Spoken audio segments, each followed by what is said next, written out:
प्रश्न क्रमांक 1. भारतीय करार कायदा किती साली अस्तित्वात आला? मित्रो, भारतीय करार कायदा 1872 हे आपल्या प्रकरणाचं नाव आहे. हे जर लक्षात असेल तर उत्तर तुम्हाला देता येईल अ 1872. प्रश्न दुसरा. भारतीय करार कायद्यानुसार करार करण्यास पात्र व्यक्ती कोणत्या? अज्ञान, दिवाळखोर, वेड्या व्यक्ती या अपात्र समजल्या जातात आणि सज्ञान, सुबुद्ध व्यक्ती पात्र समजल्या जातात. त्यापैकी सज्ञान व्यक्ती इथे दिलेली आहे, त्यामुळे डी उत्तर. प्रश्न क्रमांक 3. खालीलपैकी कोणते करार बेकायदेशीर समजले जातात? हे लक्षात ठेवा मित्रांनो. करार कायदेशीर, बेकायदेशीर लक्षात ठेवा. ठराव कायदेशीर, बेकायदेशीर, स्वीकृती कायदेशीर, बेकायदेशीर, हे सगळ्या गोष्टी तुम्हाला कळल्या पाहिजेत. कारण कायद्यामध्ये दोनच गोष्टी असतात, एक तर कायदेशीर अन्यथा बेकायदेशीर. खालीलपैकी कोणते करार बेकायदेशीर समजले जातात? पहा, प्रत्यक्ष करार हा कायदेशीर असतो, कायदेशीर करार हा तर कायदेशीरच असतो, संभाव्य करार तो जरी भविष्यात करावा लागत असेल तरी तो त्या ठिकाणी कायदेशीर आहे, म्हणजेच वर्जनीय करार हा बेकायदेशीर समजला जातो. आपलं उत्तर क. प्रश्न क्रमांक 4. जो करार सही शिक्क्यानिशी केला जात नाही असा करार म्हणजे? ज्यावेळेस कराराचे प्रकार आपण पाहिले, वैशिष्ट्ये पाहिले, त्यामध्ये आपण पाहिलेलं आहे की ज्या करारावर दोन्ही व्यक्तींच्या सह्या नसतात, शिक्के नसतात, तो करार म्हणजे साधा करार. आणि मग हा साधा करार, जो करार सही शिक्क्यानिशी केला जात नाही असा करार म्हणजे? आपण थेरॉटिकल पार्ट पाहताना आपल्याला लक्षात येतं की आपण पाहिलेली होती व्याख्या साधा कराराची. साधा करार म्हणजे ज्या करारावर प्रस्ताव मांडणाऱ्याची आणि स्वीकारणाऱ्याची सही किंवा शिक्का नसतो असा करार म्हणजे साधा करार असा मानला जातो. त्यामुळे या प्रश्नाचं उत्तर आपल्याला निश्चित सांगता येईल ड साधा करार. प्रश्न क्रमांक 5. करार कायद्यानुसार सामाजिक धोरणाविरुद्ध समजले जाणारे करार कोणते? प्रत्यक्ष करार हा सामाजिक धोरणाविरुद्ध नाहीये, आभासी करार सुद्धा नाहीये, साधा करार देखील नाहीये, म्हणजेच राहिला प्रश्न तो म्हणजे ब. लग्नामधील मध्यस्थ करार हा सामाजिक धोरणाविरुद्ध समजला जाणारा करार आहे. आपलं उत्तर ब. प्रश्न क्रमांक 6. कायदेशीर करारांच्या लक्षणांचा अभाव असणारे करार कोणते? ध्वनित करार यामध्ये करारांची लक्षणं आहेत, प्रत्यक्ष करारात सुद्धा आहेत, साध्या करारात सुद्धा आहेत. जो आभासी करार आहे ना, आभासी कराराची आपण प्रकार पाहताना पाहिलेले होतं की कोणत्याही कायदेशीर करारासाठी त्या करार कायद्यातील कलम 10 मधील सर्व लक्षणे असली पाहिजे. अशी लक्षणे मात्र या आभासी करारामध्ये दिसून येत नाहीत, त्यामुळे आभासी करार हे आपलं उत्तर अ. प्रश्न क्रमांक 7. ज्यावेळी एका व्यक्तीची करार करण्याची तसेच त्याची अंमलबजावणी करण्याची इच्छा असते, परंतु दुसऱ्या व्यक्तीची मात्र कराराची अंमलबजावणी करण्याची अजिबात इच्छा नसते, असा करार म्हणजे नॅचरली वर्जनीय करार. ज्यावेळेस आपण वर्जनीय कराराची व्याख्या पाहिली त्यावेळेस आपल्याला तो भाग लक्षात आला होता. प्रश्न क्रमांक 8. काही अनपेक्षित घटनामुळे ज्या कराराची अंमलबजावणी करता येत नाही असे करार म्हणजे? कराराचे प्रकार सांगत असताना तुम्हाला मी हे सांगितलं होतं की ज्या दोन देशांमधील व्यापाऱ्यांचे आयात निर्यातीबाबतचे त्या ठिकाणी काय आहेत, करार झालेत, पण युद्ध निर्माण झालं दोन्ही देशांमध्ये. नॅचरली काय झाले, कराराची पूर्तता करता येत नाही, त्याची अंमलबजावणी करता येऊ शकत नाहीये, आणि म्हणून अशा कराराला आपण त्या ठिकाणी काय म्हणतो? व्यर्थ करार. करार केला पण त्याला अर्थ नाहीये, कारण त्याची अंमलबजावणीच होत नाही, म्हणून क उत्तर. प्रश्न क्रमांक 9. जेव्हा एखादी व्यक्ती दुसऱ्या व्यक्तीची संमती मिळविण्याच्या हेतूने आपली इच्छा प्रकट करते त्यास काय म्हणतात? स्वीकृती नाही, प्रतिफल नाही, कारण प्रतिफल म्हणजे मोबदला, ठराव नाही. जोपर्यंत प्रस्ताव येत नाही तोपर्यंत ठराव निर्माण होऊ शकत नाही, म्हणजे उत्तर आहे आपलं ड प्रस्ताव. प्रश्न क्रमांक 10. खालीलपैकी कोणत्या कृतीमुळे प्रस्ताव बेकायदेशीर ठरू शकतो? इथून पुढे पाहता ना तुम्ही, प्रस्ताव, ठराव, कृत्य, कायदेशीर, बेकायदेशीर. आता प्रस्ताव आहे आणि काय, कुठली अशी कृती केली की त्यामुळे तो प्रस्ताव बेकायदेशीर ठरतो. बरोबर आहे. मग यामध्ये पहा, प्रस्तावास अटीसह स्वीकृती दिलेली असेल तर तो प्रस्ताव काय आहे? बेकायदेशीर. कारण कुठल्याही परिस्थितीत स्वीकृती देताना अटी घालायच्या नसतात. कुठल्या स्वरूपाच्या? जर अटी घातल्या आणि तो प्रस्ताव स्वीकारला तर मात्र तो बेकायदेशीर ठरू शकतो. अटीशिवाय प्रस्ताव असला पाहिजे, अटीसह असू नये. अटीशिवाय आणि अटीसह या दोन शब्दांमध्ये गल्लत बऱ्याच वेळा होण्याची शक्यता आहे. त्यामुळे आपलं उत्तर ओ. प्रश्न क्रमांक 11. करारातील अटींची पूर्तता करण्यासाठी एका व्यक्ती जेव्हा दुसऱ्या व्यक्तीकडून पूर्ण केलेल्या कृत्यांचा मोबदला घेते त्यास काय म्हणतात? कर्मचारी आणि ऑफिस. हे जर तुम्ही पाहिलं तर तुम्हाला ताबडतोब लक्षात येईल, प्रत्येक कर्मचारी हा मोबदला घेतो आणि मोबदल्याला दुसरं नाव आहे प्रतिफल. त्यामुळे आपलं उत्तर आहे ब, प्रतिफल. प्रश्न क्रमांक 12. प्रतिफल कसले असले पाहिजे? उदाहरणार्थ, एक कर्मचारी एका कंपनीत काम करतोय. आता प्रतिफल याचा अर्थ काय? मोबदला. ते कसे असावं? ते काल्पनिक असून चालेल का? कंपनीच्या मालकाने सांगितलं की तुला काल्पनिक दिलेत असं गृहीत धर, चालेल का? नाही. अनिश्चित. आपल्याला वेतन मोबदला किती मिळणार आहे हे निश्चित असलं पाहिजे ना, कळलं पाहिजे ना. त्यामुळे तेही उत्तर नाही. वास्तविक असलं पाहिजे. वास्तविक म्हणजे प्रत्यक्षात असलं पाहिजे. आणि अनैतिक म्हणजेच काय आहे? बेकायदेशीर. त्यामुळे आपलं उत्तर आहे क. प्रश्न क्रमांक 13. भारतीय करार कायद्यातील कलम 14 नुसार मुक्त संमती म्हणजे काय? मुक्त, स्वेच्छेने दिलेली, बळजबरी, धाक, दडपशाही करून घेतलेली नाही. म्हणून या ठिकाणी आपल्याला सांगता येईल की बलप्रयोगाशिवाय, सह नाही, शिवाय, बलप्रयोगाशिवाय मिळालेली संमती हे मुक्त संमती असते. म्हणजे अ, ब आणि क हे सगळे काय आहेत? हे ह्या अनिष्ट बाबी आहेत. आणि अशा अनिष्ट बाबींचा जर उपयोग करून संमती घेतलेली असेल तर त्यांना मुक्त संमती म्हणता येणार नाही. उत्तर ड. प्रश्न क्रमांक 14. खालीलपैकी कोणत्या करारातील कृत्याचे प्रतिफल म्हणजेच मोबदला हे कायदेशीर मानले जाते?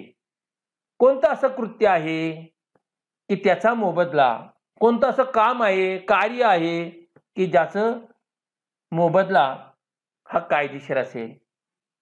एखाद्या व्यक्तीला हानी पोहोचवायची आणि त्याला मोबदला द्यायचा आहे. एक्स व्यक्तीला सांगितलं वाय व्यक्तीला हानी पोहोचव, तुला मी मोबदला देतो, प्रतिफल देतो, चालेल? नाही. फसवणूक करणारा करार असेल तर त्याचं प्रतिफल हे बेकायदेशीर आहे. कायदेशीर नियमांचं उल्लंघन करणारा करार बेकायदेशीर आहे. म्हणजेच आपलं उत्तर आहे ए, नैतिक कृत्य करण्याचा करार. प्रश्न क्रमांक 15. कायद्यानुसार खालीलपैकी कोणते करार हे कायदेशीर वैध करार मानले जातात? कायदेशीर म्हणजेच वैध. बेकायदेशीर प्रतिफल, बेकायदेशीर करार. पात्र व्यक्तीने केलेले करार वैध करार. म्हणजे आपलं उत्तर आहे बी. पण इथे समजा असतं अपात्र व्यक्तीने केलेले करार तर ते काय असतं? अवैध करार मानले गेले असते. म्हणून आपलं उत्तर आहे ब, पात्र व्यक्तीने केलेले करार. प्रश्न 16. कायद्यानुसार खालीलपैकी कोणते करार हे अवैध म्हणजेच बेकायदेशीर? प्रतिफल असलेले करार, पात्र व्यक्तीने केलेले करार, अनिश्चित स्वरूपाचे करार, कायदेशीर गोष्टींची पूर्तता करणारे करार. या 4 पैकी एक निश्चित तुम्हाला लक्षात येईल ते म्हणजे प्रतिफल असलेले करार कायदेशीर आहेत. प्रतिफल असलंच पाहिजे. उलट पात्र व्यक्तीने केलेले करार, अहो कायद्याने सांगितलंय की करार हा पात्र व्यक्तीनेच केला पाहिजे. कायदेशीर गोष्टींची पूर्तता करणारे करार, कायदेशीर बाबी तर पूर्ण झाल्याच पाहिजे तरच तो करार कायदेशीर असेल. म्हणजे या ठिकाणी उत्तर आहे क, अनिश्चित स्वरूपाचे करार हे बेकायदेशीर आहे, अवैध आहेत. प्रश्न क्रमांक 17. कायद्यानुसार खालीलपैकी कोणते प्रस्ताव हे अवैध म्हणजेच बेकायदेशीर प्रस्ताव मानले जातात? पहा, एक तर अवैध शोधा नाही तर वैध शोधा. अगोदर बेकायदेशीर शोधा नाही तर कायदेशीर शोधा. जो सुईचा भाग वाटेल तो शोधा तुम्ही.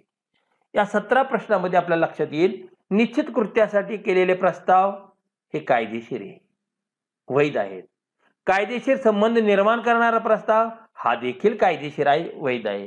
कृत्याला संमती असलेला प्रस्ताव कायदेशीर आहे आणि संमती जर मिळालीच नसेल तर तो प्रस्ताव होऊ शकत नाही, किंवा जरी तो झाला तरी त्याला अवैध प्रस्ताव असं मानलं जातं. आणि म्हणून उत्तर आहे डी. प्रश्न क्रमांक 18. कायद्यानुसार खालीलपैकी कोणते प्रस्ताव हे कायदेशीर म्हणजेच वैध प्रस्ताव मानले जातात? विशिष्ट कृत्य करण्याबाबतचा प्रस्ताव, अज्ञान व्यक्ती अज्ञान व्यक्तीने मांडलेला प्रस्ताव. अज्ञान व्यक्तीला प्रस्ताव मांडता येतो का? भारतीय करार कायद्याने करार करण्यास अज्ञान व्यक्ती अपात्र आहे. त्यामुळे 18व्या प्रश्नाचं उत्तर आपल्याला त्या ठिकाणी विशिष्ट कृत्य करण्याबाबतचा प्रस्ताव हे त्या ठिकाणी सांगता येईल. कारण ब, क आणि ड हे सगळे बेकायदेशीर प्रस्ताव आहेत. प्रश्न क्रमांक 19. कायद्यानुसार खालीलपैकी कोणती स्वीकृती ही कायदेशीररित्या योग्य स्वीकृती मानली जाते? तिलाच वैध स्वीकृती म्हणतात. योग्य मुदतीत न दिलेली, विना अट स्वीकृती, प्रस्तावाची माहिती नसलेली स्वीकृती, दुसऱ्याच व्यक्तीने दिलेली स्वीकृती. थोडक्यात पाहू. योग्य मुदतीत न दिलेली स्वीकृती. 10 तारखेला स्वीकृती द्यायची आहे, 11 तारखेला काय मानलं जाईल? बेकायदेशीर. म्हणजे स्वीकृती ही मुदतीत दिली पाहिजे. तसं झालंय का? नाही. क पाहू. प्रस्तावाची माहिती नसलेली स्वीकृती. मला एकाने प्रस्ताव दिलाय पण त्या प्रस्तावाची मला माहितीच नाही आणि मी स्वीकृती दिली असेल तर ती माझी दिशाभूल होईल ना, ती बेकायदेशीर कृत्य. ड. दुसऱ्याच व्यक्तीने दिलेली स्वीकृती. एका व्यक्तीने मला माझ्याबरोबर करार करायचं ठरवलंय आणि मी स्वीकृती द्यायला पाहिजे, परंतु माझ्याऐवजी माझ्या मित्राने जर स्वीकृती दिली असेल तर ती काय आहे? बेकायदेशीर ठरू शकते. याचा अर्थ काय आहे? ब, विना अट स्वीकृती हे त्याचं उत्तर. कारण स्वीकृती करताना कुठलीही अट घालायची नसते, अटीशिवाय स्वीकृती दिली पाहिजे. प्रश्न क्रमांक 20. भारतीय करार कायद्यानुसार कराराची पूर्तता केव्हा होते? कराराचा भंग झाल्यासच कराराची पूर्तता होते असं नाही. कराराचे नूतनीकरण केल्यास नाही. कराराची कार्यमर्यादा संपल्यास नाही. याचाच अर्थ कराराची पूर्तता केल्यासच कराराची पूर्तता होते. प्रश्न मांडलेला आहे कराराची पूर्तता केव्हा होती? ती बाब पूर्ण झाल्यास. बरोबर आहे ना? आणि मग जर पूर्ण झाली नसेल तर पूर्तता होऊ शकेल का? होऊ शकणार नाही. आणि म्हणून आपल्याला या ठिकाणी म्हणता येईल की भारतीय करार कायद्यानुसार कराराची पूर्तता केव्हा होते? तर कराराची पूर्तता ही प्रामुख्याने कराराची पूर्तता न केल्यास त्या ठिकाणी होऊ शकते असं आपल्याला म्हणता येऊ शकेल.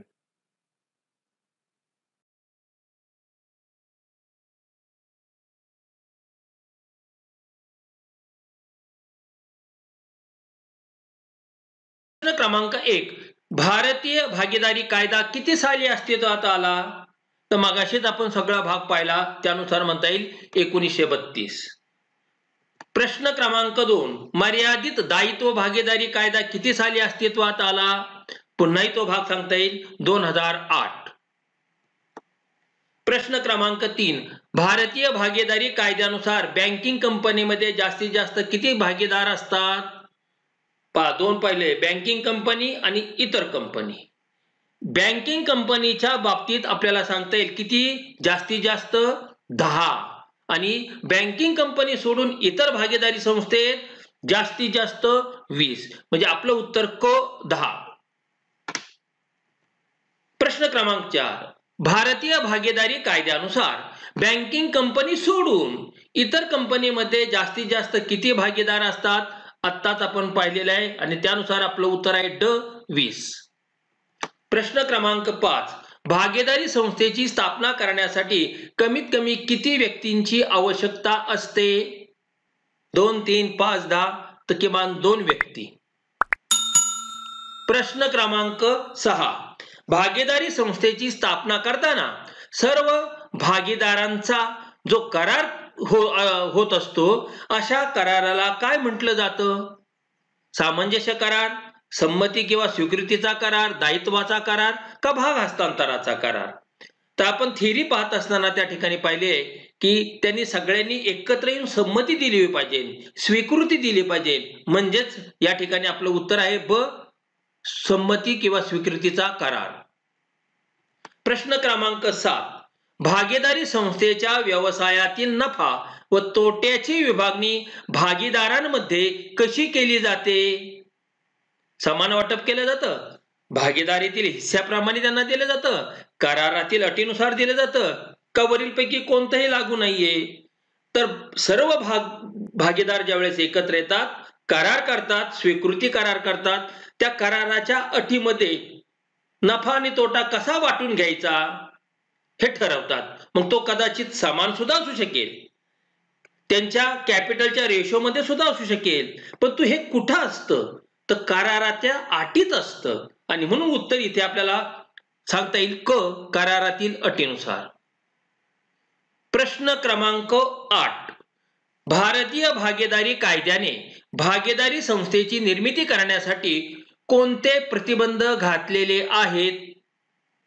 हा भागीदारी कायदा असं म्हणतो का कंपनीला की नाही अमर्यादित जबाबदारी किंवा नफा मिळवू नका किंवा भागांचं हस्तांतर करू नका? नाही, तो फक्त एकच म्हणतो काय, समाज हिताविरुद्ध कृत्य जर होत असेल त्यांच्याकडून, त्या भागीदारी संस्थेकडून, तर ते चालणार नाही. त्याला प्रतिबंध कायद्याने घातलेला आहे आणि म्हणून आपलं उत्तर ड. प्रश्न क्रमांक 9, भागीदारी संस्थेतील भागीदारांच्या भाग हस्तांतरासाठी कोणाची संमती घेणे आवश्यक आहे? थेरीमध्ये आपण पाहिले 5 व्यक्ती होत्या, एकाला भाग हस्तांतर करायचंय. 4 लोकांची जोपर्यंत त्याच्या हस्तांतराला संमती मिळत नाही तोपर्यंत त्याला आपले भाग दुसऱ्याला हस्तांतरित करता येत नाही आणि म्हणून उत्तर आहे इतर भागीदारांची म्हणजे अ. प्रश्न क्रमांक 10, भागीदारी संस्थेतील भागीदारांची जबाबदारी कशी असते? अमर्यादित स्वरूपाची. प्रश्न क्रमांक 11, मर्यादित भागीदारी संस्थेतील भागीदारांची जबाबदारी कशी असते? तर ती मगाशी आपण पाहिलेले त्या दोन्ही मधला फरक, मर्यादित दायित्व असलेले कायदा आणि भागीदारी कायदा, यातला जो फरक आहे त्या फरकाच्याच अनुषंगाने आपल्याला सांगता येईल. नावातच आहे मर्यादित भागीदारी, म्हणजेच त्यांची जबाबदारी कशी मर्यादित अ.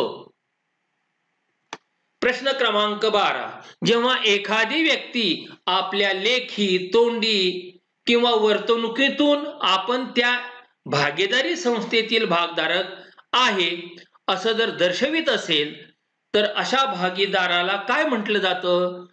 मगाशी आपण सर्व प्रकार भागीदाराचे पाहिलेले आहेत, त्याच्यावरून आपल्याला निश्चितपणे सांगता येईल तो काय करतो, दर्शवतो, भासवतो आणि म्हणून त्याला आपण म्हणतो आभासी भागीदार आणि आपलं उत्तर क. प्रश्न क्रमांक 13, जेव्हा एखादा भागीदार भागीदारी संस्थेत भांडवल गुंतवणूक करीत नाही, पैसा देत नाही, व्यवसायाच्या नफ्यात किंवा तोट्यात पण सहभागी होत नाही, अशी जी व्यक्ती आहे, असा जो भागीदार आहे त्याला काय म्हटलं जातं? आपण मगाशी ज्यावेळेस एक्सप्लेनेशन केलं त्यावेळेस आपण नामधारी भागीदाराचे भाग पाहिलेला आहे. त्याचं फक्त गुडविल वापरलं जातं. एखाद्या व्यक्तीला नावलौकिक असेल, समाजामध्ये त्याला प्रतिष्ठा मान असेल, तर त्या प्रतिष्ठा आणि मानाचा वापर करून घेण्यासाठी त्याला आपल्या व्यवसाय संस्थेत घ्यायचं. त्याला पैसा गुंतवायला लावायचा नाही, त्याला कुठला नफाही त्या ठिकाणी द्यायचा नाही, तोट्यातही सहभागी करून घ्यायचा नाही.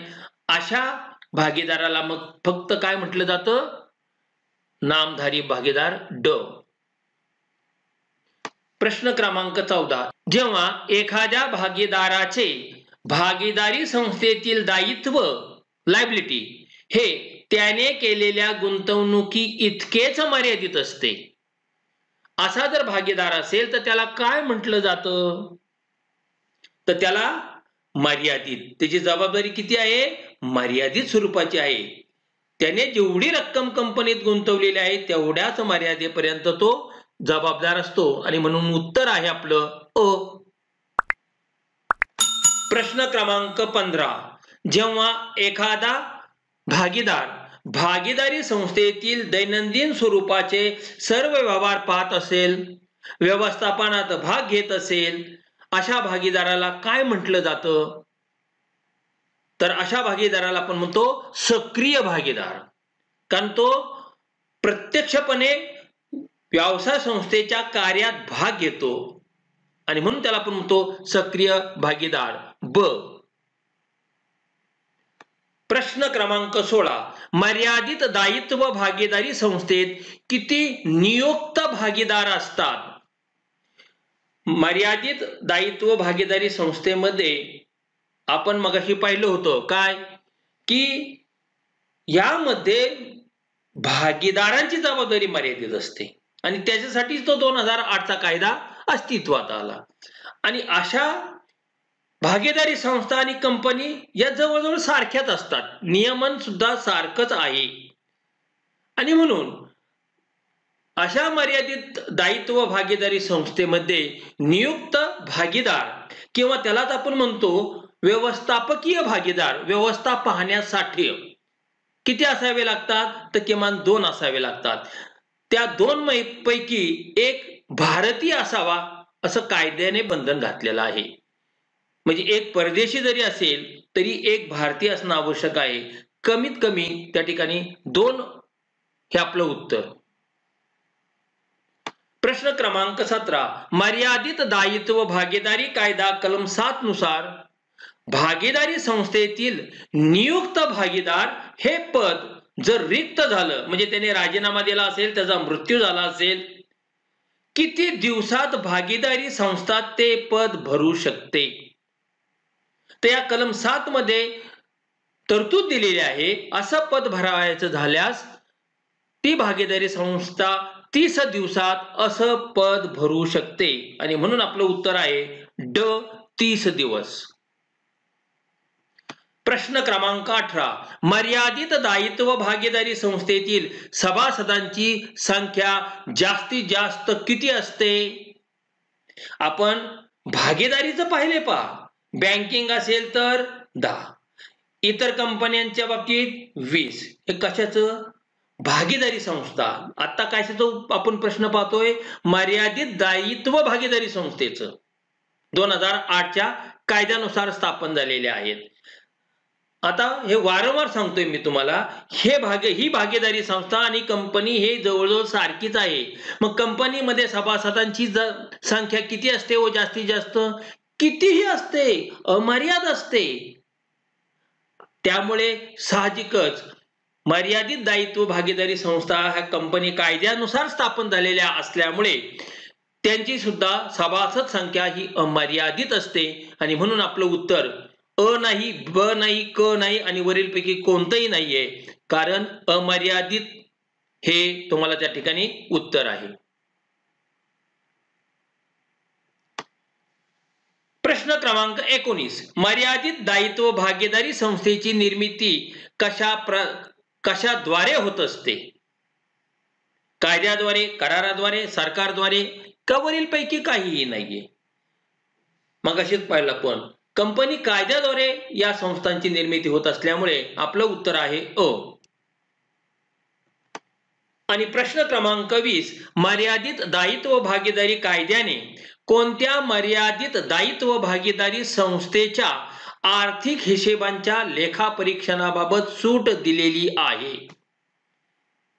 तर यामध्ये ज्या संस्थांची उलाढाल टर्नओव्हर 40 लाखापेक्षा कमी आहे अशा संस्थांनी लेखापरीक्षण केलं नाही तरी चालेल. हिशेब लिहिले पाहिजे पण त्याचं ऑडिट झालंच पाहिजे, त्यांनी केलंच पाहिजे अशी सक्ती नाही आणि म्हणून उत्तर आहे आपलं अ. पण 40 लाखापेक्षा जास्त उलाढाल असणाऱ्या सर्व संस्थांना कायद्याने ऑडिट करून घेणं गरजेचं आहे.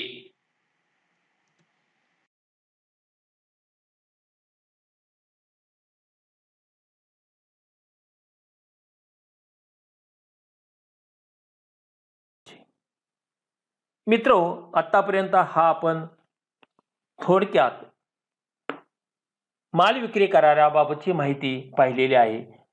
हा थेरॉटिकल पार्ट पाहिल्यामुळे नॅचरली तुम्हाला प्रश्नांची उत्तरे शोधायला फारशी अडचण त्या ठिकाणी येणार नाही. प्रश्न क्रमांक 1, भारतीय माल विक्री कायदा किती साली अस्तित्वात आला? व्याख्यामध्येच त्या ठिकाणी दिलेला आहे किंवा नावच दिले 1930 अ. प्रश्न क्रमांक 2, जेव्हा अनेक खरेदीदार जाहीर रीतीने मालाची किंमत ठरवतात. 1. दुसरा भाग, सर्वात जास्त किंमत देणाऱ्या व्यक्तीस मालाची विक्री करण्यात येते, तर त्यास काय म्हटले जाते? 10 लोक एकत्र आलेले आहेत, तिथे एक वस्तू आहे आणि ती विकायची ठरवली. प्रत्येक जण बोली बोलतात, त्याला आपण काय म्हणतो? लिलावाने मालाची विक्री. उत्तर ब. प्रश्न क्रमांक 3, जेव्हा मालाची संपूर्ण किंमत ही हप्त्याने दिली जाते तेव्हा त्यास काय म्हणतात? टीव्ही खरेदी केलेला आहे, पैसे रोख नाहीयेत, आपण त्याला सांगितले दर महिन्याला मी हप्त्याने ही रक्कम फेडत जातो, त्याला काय म्हणतो आपण? हायर परचेस अँड इन्स्टॉलमेंट, म्हणजेच भाडे कराराने मालाची विक्री. क. प्रश्न क्रमांक 4, माल विक्री कायद्यातील तरतुदीनुसार माल विक्रीचा करार कोणत्या वस्तूंना लागू होतो? तर फक्त चल वस्तूंना, अचल वस्तूंना नाही. इमारत, जमीन यांना लागू होत नाही. ज्या वस्तू एका ठिकाणाहून दुसऱ्या ठिकाणी सहजपणे स्थलांतरित होतील अशा वस्तू. आणि म्हणून आपल्याला असं म्हणता येईल की उत्तर आपलं आहे अ, चल वस्तू. प्रश्न क्रमांक 5, माल विक्री करारानुसार खरेदीदारास माल ताब्यात घेतलाच पाहिजे अशी स्थिती म्हणजे आदान आणि प्रदान. आदान म्हणजे येणे, प्रदान म्हणजे देणे. विक्रेता करारानुसार खरेदीदाराला माल विकतो, त्याने तो ताबा घेतला पाहिजे, म्हणजेच विक्रेत्याने ते काय केले? वस्तू प्रदान केलेली आहे, म्हणून उत्तर ब, प्रदान योग्य स्थिती.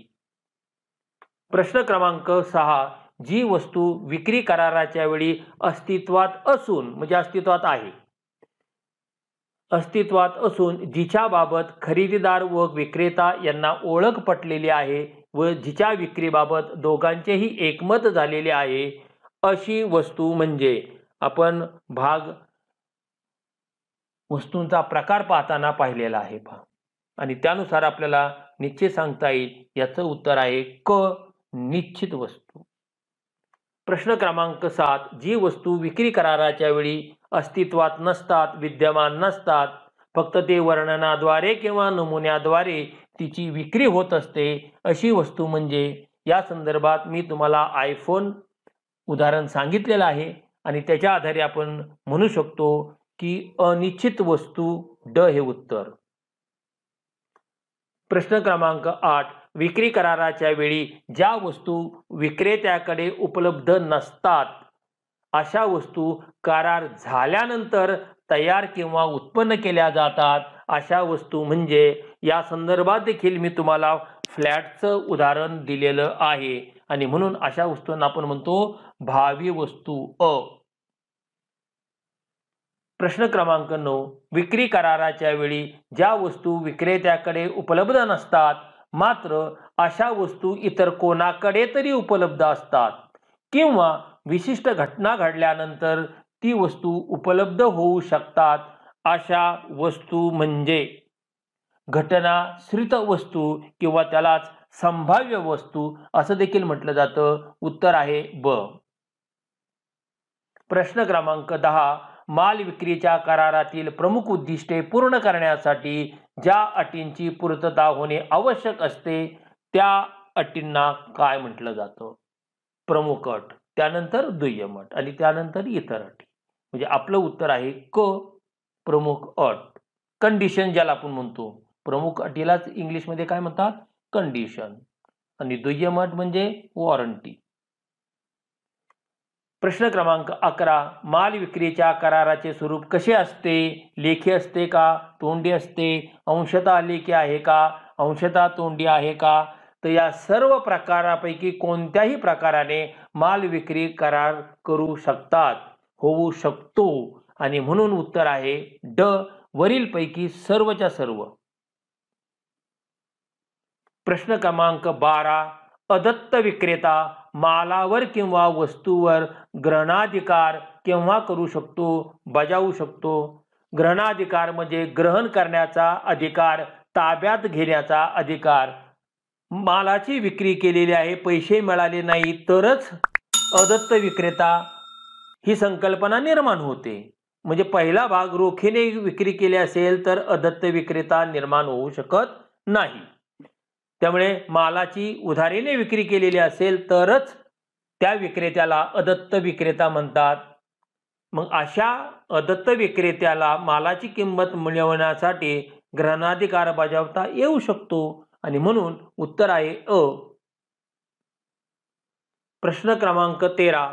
भारतीय करार कायद्यानुसार माल विक्री करारास विक्रेता व खरेदीदार यांनी काय केलं पाहिजे? पुढे दिलेलं आहे. संमती दिली पाहिजे का दोघांनी मिळून त्या कराराला?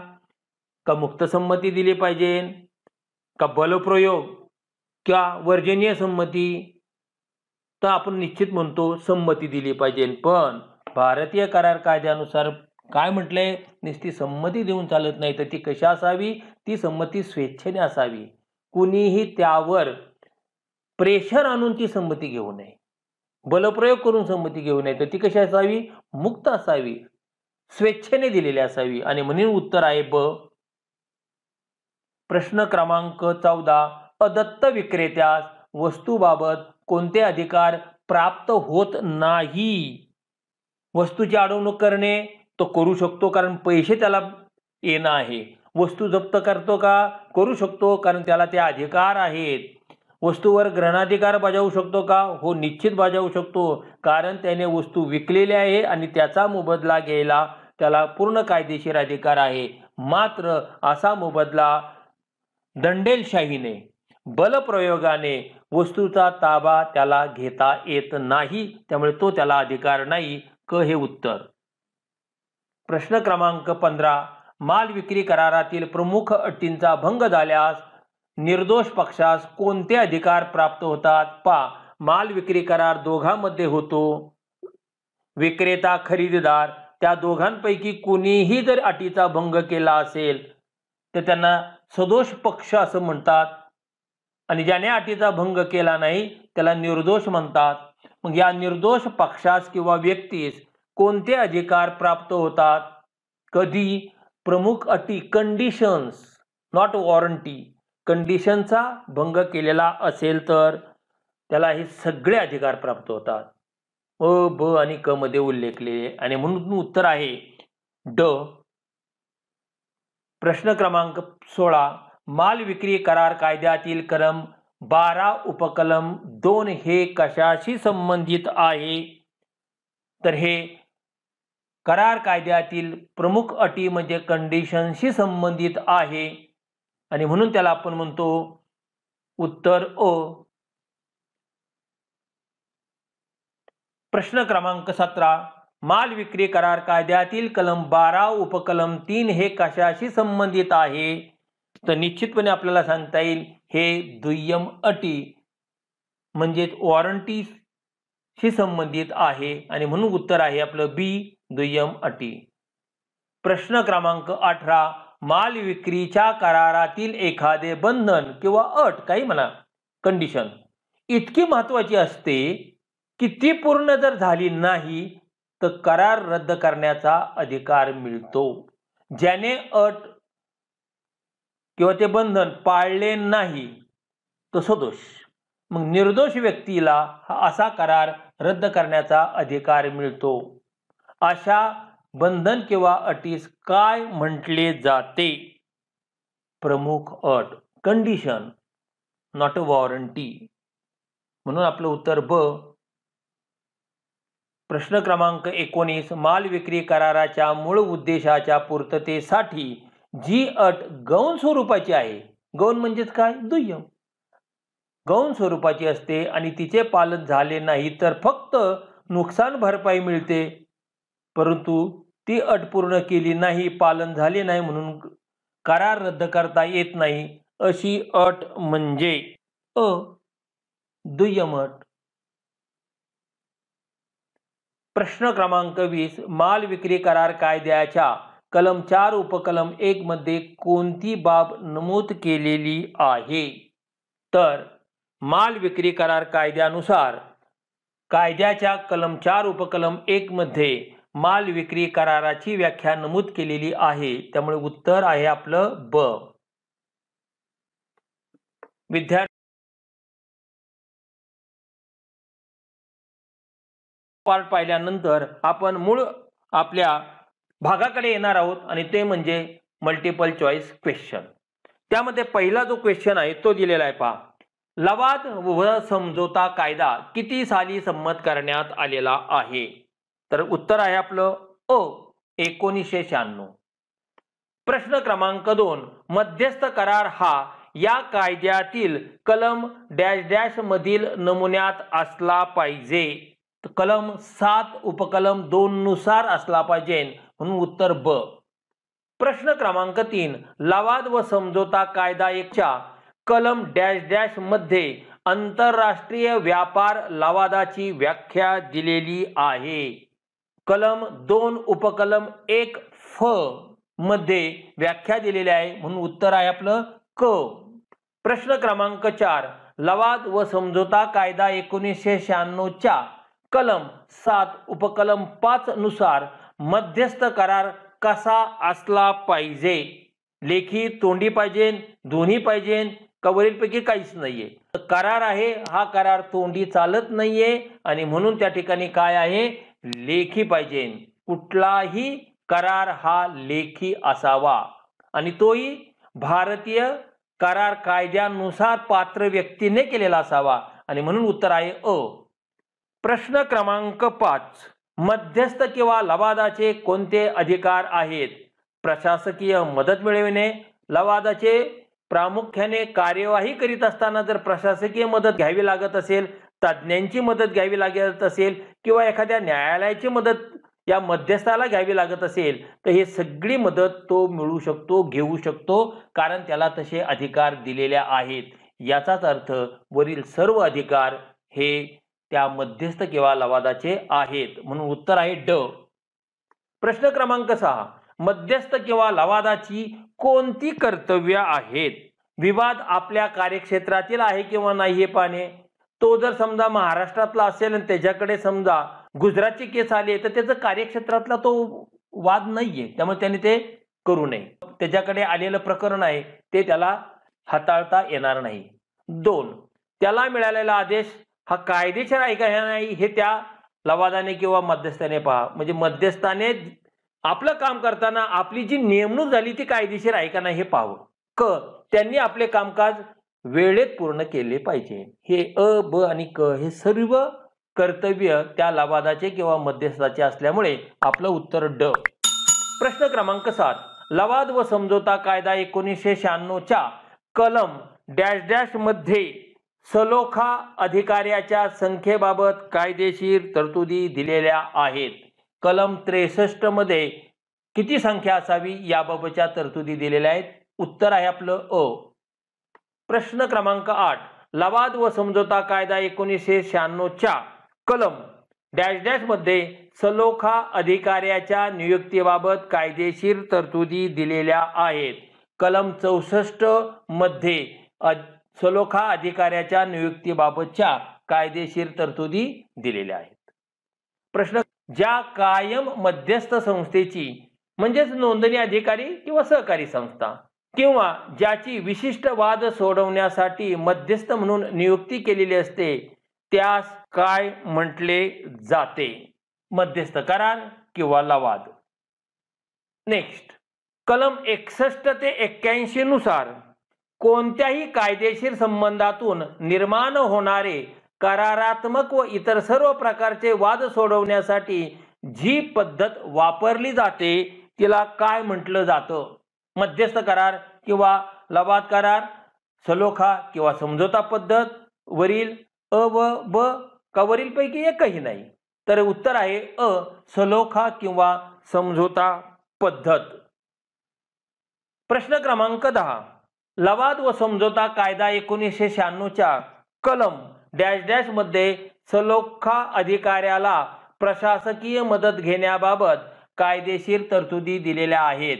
पहा, हा जो काय लवाद अधिकारी आहे ना, त्याला जर काही ॲडमिनिस्ट्रेटिव्ह हेल्प जर पाहिजे नसेल तर घेऊ शकतो. मग कुणाची घ्यायची, कधी घ्यायची, कशी घ्यायची या संबंधीच्या कायदेशीर तरतुदी दिलेल्या आहेत कलम 68 मध्ये. आणि म्हणून आपलं उत्तर आहे ब. प्रश्न क्रमांक 11. लवाद व समझोता कायदा 1996च्या कलम डॅश डॅश नुसार समेट अधिकारी दोन्ही पक्षाकडून गोपनीयता पाळणे बंधनकारक आहे. हे कुठल्या कलमामध्ये दिलेलं आहे? हे तर कलम 75 मध्ये या सर्व कायदेशीर तरतुदी गोपनीयतेबाबतच्या दिलेल्या आहे. म्हणून उत्तर ड. प्रश्न क्रमांक 12. लवाद व समझोता कायदा 1996च्या भाग डॅश डॅश मध्ये समेटाबाबतच्या तरतुदी दिलेल्या आहेत. भाग 6, 5, 4 का 3? तर भाग 3 मध्ये समेटाबाबतच्या तरतुदी दिलेल्या आहेत. प्रश्न क्रमांक 13. लवाद व समझोता कायदा 1996च्या कलम डॅश डॅश नुसार कार्यवाही चालू असताना समेट करता दोन्ही पक्षांना समसमान रक्कम पूरक ठेवी ठेवण्याबाबत सूचना देऊ शकतो. डिपॉझिट ठेवलं पाहिजे त्यांनी. मग हे डिपॉझिटची रक्कम किती आहे, कधी ठेवली पाहिजे या संबंधीची सगळी माहिती कलम 79 मध्ये आहे. म्हणून उत्तर आहे ब. प्रश्न क्रमांक 14. लवाद व समझोता कायदा 1996 नुसार कोणत्या प्रकारचे लवाद असतात? संस्थेमार्फत, शासकीय लवाद, कारणापरत्वे लवाद. आपण प्रकार सुरुवातीलाच पाहिले. हे सर्वच्या सर्व अ, ब, क काय आहे? लवादाचे प्रकार आहेत. आणि म्हणून उत्तर आहे ड वरील सर्व. प्रश्न क्रमांक 15. आंतरराष्ट्रीय व्यापारी आदर्श लवाद कायदा किती साली अस्तित्वात आला? 1985 साली तो अस्तित्वात आला. आणि म्हणून उत्तर आहे अ.